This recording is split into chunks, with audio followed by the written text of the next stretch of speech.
Hi, வணக்கம் and welcome to பொம்மோஸ் touch.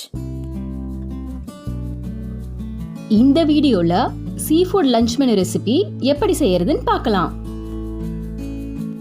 நாம ஒவ்வொரு ஞாயிற்றுக்கிழமையும் மட்டன் சிக்கன் வச்சு தான் லஞ்ச் மெனு ரெடி பண்ணுவோம். கொஞ்சம் டிஃப்ரெண்டா இது மாதிரி சீஃபுட் வச்சு லஞ்ச் மெனு நீங்களும் ரெடி பண்ணி பாருங்க. அதில் நம்ம ஃபஸ்ட்டு பார்க்க போகிறது மீன் குழம்பு. இந்த மீன் குழம்புக்கு நான் தேங்காய் பால் எதுவும் பயன்படுத்த போகிறதில்ல.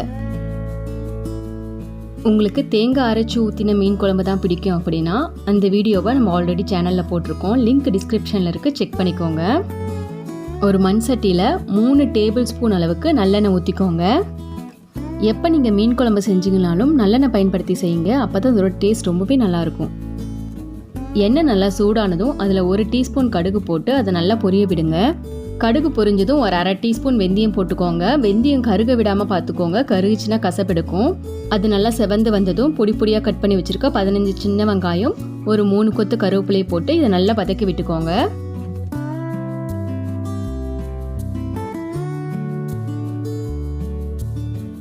வெங்காயம் நல்லா வதங்கினதும் அதில் பொடி பொடியாக கட் பண்ணி வச்சுருக்க 3 பழுத்த தக்காளியை போட்டுக்கோங்க. தக்காளி சீக்கிரம் வதங்கிறதுக்காக குழம்புக்கு தேவையான அளவுக்கு உப்பு போட்டு இதை நல்லா வதக்கி விட்டுக்கோங்க. வெங்காயம் தக்காளிலாம் நல்லா தொக்கு மாதிரி வதங்கினதும் அதில் ஒரு 1/4 டீஸ்பூன் மஞ்சள் தூள், உங்கள் காரத்துக்கு தகுந்த மிளகாத்தூள் போட்டுக்கோங்க. நான் இன்னைக்கு 3 டீஸ்பூன் போடுறேன். அதோட 2 டீஸ்பூன் அளவுக்கு மல்லித்தூள் போட்டு இதை நல்லா கலந்து விட்டுக்கோங்க.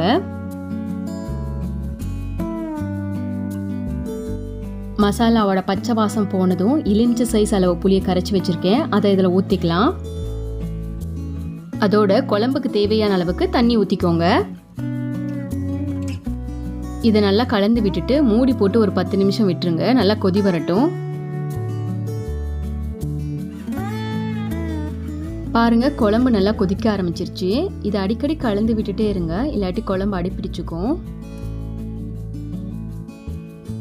இப்போ ஒரு 3/4 கிலோ கெளுத்தி மீனை நல்லா உப்பு போட்டு வாஷ் பண்ணி வச்சுருக்கேன். இதை குழம்புல போட்டுடலாம்.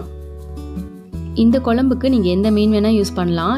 நான் இன்றைக்கி கெளுத்தி மீன் தான் யூஸ் பண்ணியிருக்கேன். இதில் முள் கம்மியாக இருக்கும், குழந்தைங்களுக்கெல்லாம் சாப்பிட ஈஸியாக இருக்குங்கிறதுனால இது யூஸ் பண்ணியிருக்கேன். குழம்புல மீன் போட்டதும் அதை கிளறி விட்டுட்டே இருக்கக்கூடாது, மீனெல்லாம் பீஸாக உடஞ்சிரும். ஸோ பொறுமையாக கிளறி விட்டுட்டு ஒரு கொதி வர வரைக்கும் மூடி போட்டு வச்சிடலாம். இப்போ ஒரு கொதி வந்துருச்சு, அடுப்பு ஆஃப் பண்ணிடுங்க. எண்ணெயெல்லாம் மேலே நல்லா குழம்புல தெளிஞ்சு நிற்குது. இதை மெதுவாக கலந்து விட்டுக்கோங்க. பாருங்க, மீன் நல்லா சாஃப்டாக குக்காகி ரெடி ஆயிடுச்சு. இப்போ நம்ம தேங்காய் எதுவும் பயன்படுத்தாமல் செஞ்ச மீன் குழம்பு ரெடி ஆயிடுச்சு. இதை தனியாக எடுத்து வச்சிடலாம். அடுத்ததான் நம்ம செய்ய போகிறது மீன் சில்லி. நம்மள நிறைய பேருக்கு சில்லி சிக்கன் பிடிக்கும். அதே மாதிரி நம்ம சில்லியை மீனில் செய்ய போகிறோம். அதுக்காக ஒரு 1/2 கிலோ மீன் வாங்கி உப்பு போட்டு நல்லா கழுவி வச்சுருக்கேன். நீங்கள் கடையில் மீன் வாங்கும்போது சில்லி போடணும்னு சொன்னீங்கன்னா இது மாதிரி சின்ன சின்ன பீசஸாக கட் பண்ணி கொடுப்பாங்க. நான் இன்னைக்கு கெளுத்தி மீன் தான் யூஸ் பண்ணுறேன். இதில் முள் அவ்வளவா இல்லாதனால சில்லி சாப்பிட்றதுக்கு நல்லாயிருக்கும். இப்போ ஒரு பவுலில் 2 டேபிள் ஸ்பூன் அளவுக்கு கார்ன்ஃப்ளவர் போட்டுக்கோங்க.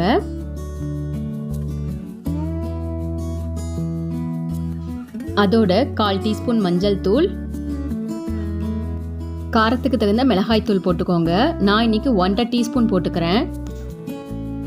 1/2 டீஸ்பூன் ஜீரகத்தூள், தேவையான அளவு உப்பு, 1 டீஸ்பூன் இஞ்சி பூண்டு பேஸ்ட், 1 டேபிள் ஸ்பூன் அளவுக்கு அரிசி மாவு போட்டுக்கோங்க. அரிசி மாவு போட்டால் தான் நல்ல மொறுமொறுன்னு வரும். இதில் 1/2 லெமனை பிழிஞ்சு விட்டுக்கோங்க.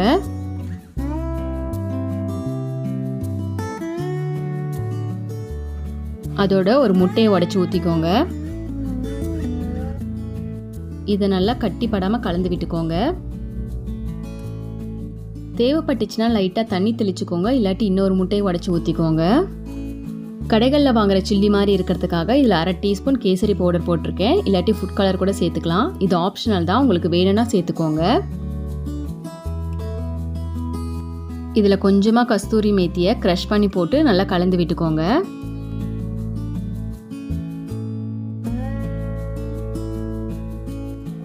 மசால் நல்லா இந்த கன்சிஸ்டன்சியில் வர மாதிரி கலந்துக்கோங்க. இப்போ கழுவி வச்சிருக்க மீனை கலந்து வச்சிருக்க பேட்டரில் போட்டுடலாம்.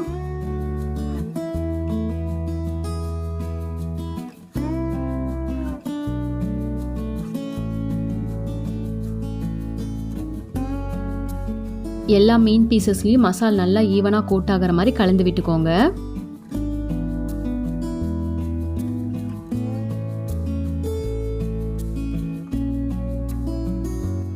மசால் இந்த கன்சிஸ்டன்சியில் இருக்கிறதுனால மீனுக்கு தேவையான அளவு மட்டும் கோட் ஆகும். ரொம்ப திக்காக இருந்துச்சு அப்படின்னா மீன் மேலே நம்ம கோட் பண்ணும்போது இன்னொரு லேயர் மாதிரி வந்துடும், சாப்பிட நல்லா இருக்காது. இதை நல்லா கலந்து விட்டாச்சு. இதை ஒரு 1/2 அன் ஹவருக்கு ஃப்ரிட்ஜில் வச்சுருங்க. அப்போ தான் மீனில் அந்த உப்பு காரெல்லாம் இறங்கும். இப்போ ஒரு பேனில் ஆயில் ஊற்றிக்கோங்க. ஆயில் நல்லா ஹீட் ஆனதும் நம்ம ஊற வச்சுருந்த மீனை அதில் போட்டுக்கலாம். ஆயிலை மீடியம் ஹீட்டில் வச்சு ஃப்ரை பண்ணிக்கோங்க. இல்லைனா மேலே இருக்க மசாலாம் சீக்கிரமாக குக் ஆகி கருத்துரும், உள்ளே இருக்க மீன் குக் ஆகாமல் போயிடும். மீனோட ஒரு சைடு வந்ததும் அதை மெதுவாக திருப்பி விட்டுக்கோங்க.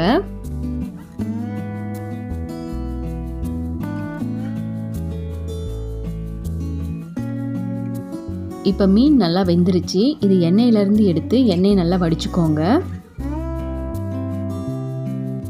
இப்போ மீன் சில்லி ரெடி ஆயிடுச்சு. இது பார்க்கவே நல்லா சாஃப்டாக ஜூஸியாக இருக்குது. இதுக்கு முள் இல்லாத மீனை பயன்படுத்திக்கோங்க, அப்போ தான் சில்லி சாப்பிட்றதுக்கு நல்லாயிருக்கும்.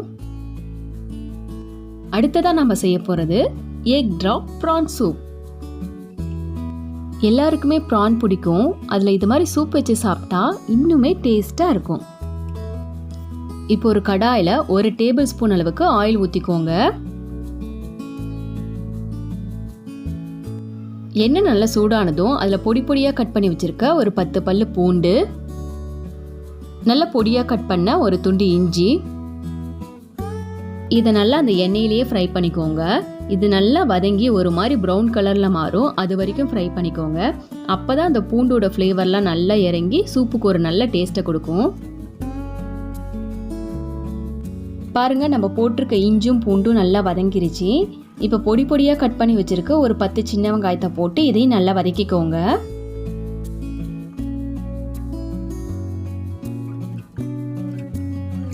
ஆனியன் நல்லா வதங்கினதும் அதில் பொடியாக கட் பண்ணி வச்சுருக்க 2 பழுத்த தக்காளியும் போட்டு நல்லா வதக்கிக்கோங்க.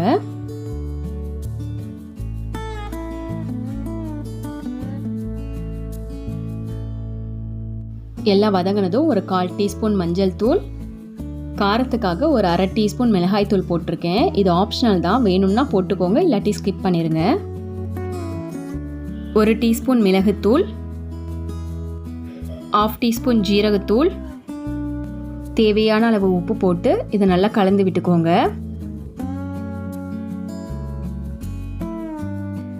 நம்ம போட்ட மசாலாவோட பச்சை வாசம் போனதும் சூப்புக்கு தேவையான அளவுக்கு தண்ணி ஊற்றிக்கோங்க.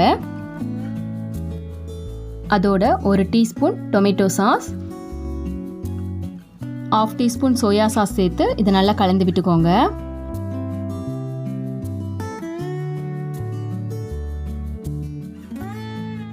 கலந்ததும் இதை மூடி போட்டு ஒரு 5 நிமிஷம் விட்டுருங்க, கொதி வரட்டும். பாருங்க, 5 நிமிஷம் ஆயிடுச்சு. சூப்பு நல்லா கொதிக்க ஆரம்பிச்சிருச்சு. இதில் பொடி பொடியாக கட் பண்ணி வச்சுருக்க ப்ரான் பீசஸை போட்டுக்கோங்க. இப்படி குட்டி குட்டியாக கட் பண்ணி போடுறதுனால இந்த ப்ரானோட ஃப்ளேவர் டேஸ்ட் எல்லாம் அந்த சூப்பில் நல்லா இறங்கும். சூப்போட திக்னஸ்க்காக ஒரு பவுலில் 1 டீஸ்பூன் அளவுக்கு கார்ன்ஃப்ளவர் எடுத்திருக்கேன். அதில் கொஞ்சமாக தண்ணி ஊற்றி நல்லா கட்டி இல்லாமல் கலந்து அது சூப்பில் ஊற்றி நல்லா கலந்து விட்டுக்கோங்க.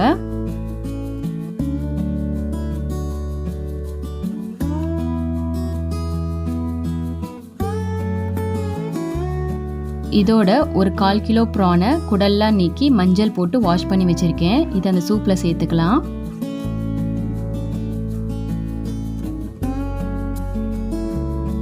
இதை ஒரு தடவை கலந்து விட்டுட்டு மூடி போட்டு ஒரு 2 நிமிஷம் மட்டும் இறால குக் பண்ணிக்கோங்க. 2 நிமிஷத்துக்கு மேலே நம்ம வச்சுருந்தோம்னா ஓவர் குக் ஆகி ரப்பர் மாதிரி ஆகிடும். இப்போ 2 நிமிஷம் ஆயிடுச்சு. சூப்பு நல்லா கொதிச்சிருச்சு. ஒரு முட்டையை பவுலில் நல்லா பீட் பண்ணி வச்சுருக்கேன். அதை நல்லா கலந்துக்கிட்டே ஊற்றுங்க. அப்போ தான் அது தனித்தனியாக நிற்கும், இல்லாட்டி ஃபுல் பாயில் மாதிரி ஒட்டிக்கும். இந்த சூப்புக்கு எக் ட்ராப் நல்லா தனித்தனியாக திரிஞ்ச மாதிரி இருந்தால் தான் நல்லாயிருக்கும். இதுக்கு மேலே கொஞ்சமாக கொத்தமல்லி தூவிக்கோங்க. உங்கள்கிட்ட ஸ்ப்ரிங் ஆனியன் இருந்ததுன்னா அதை பொடி பொடியாக கட் பண்ணி போட்டுக்கோங்க, இன்னுமே டேஸ்ட்டு நல்லாயிருக்கும். இப்போது egg drop prawn soup ready ஆகிடுச்சு. இதை நம்ம சர்வ் பண்ணிடலாம். இப்போ நம்ம ரெடி பண்ணி வச்சுருக்க லஞ்சை சர்வ் பண்ணிடலாம். அதுக்கு நான் வாழை இலை விரிச்சிருக்கேன். அதில் கொஞ்சமாக ஒயிட் ரைஸ், நம்ம ரெடி பண்ணி வச்சுருக்க chilli, boiled egg, prawn soup and தக்காளி ரசமும் செஞ்சுருக்கேன். இப்போ நம்ம செஞ்சு வச்சுருக்க மீன் குழம்பை ஊற்றிடலாம். இந்த சீஃபுட் லஞ்ச் மெனுவை நீங்களும் இந்த சண்டே ட்ரை பண்ணி பாருங்கள். இந்த வீடியோ உங்களுக்கு பிடிச்சிருந்ததுன்னா உங்களோட ஃபீட்பேக்கை கமெண்ட்ஸில் சொல்லுங்கள். லைக் பண்ணுங்கள், ஷேர் பண்ணுங்கள், மறக்காமல் சப்ஸ்கிரைப் பண்ணுங்கள். தேங்க்யூ.